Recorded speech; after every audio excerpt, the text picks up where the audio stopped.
How to fix Spotify bug on Spotify. Today guys, I have to show you, and I have the solution how to fix this. Just watch this video until the end.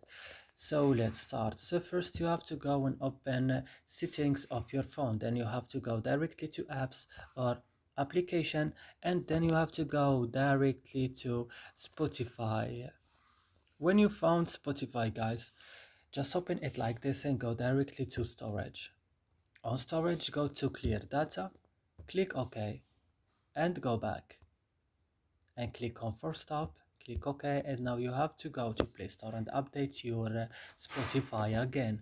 And that's it. I hope this video is useful for you. Don't forget to like, also subscribe in our channel, and see you in another video.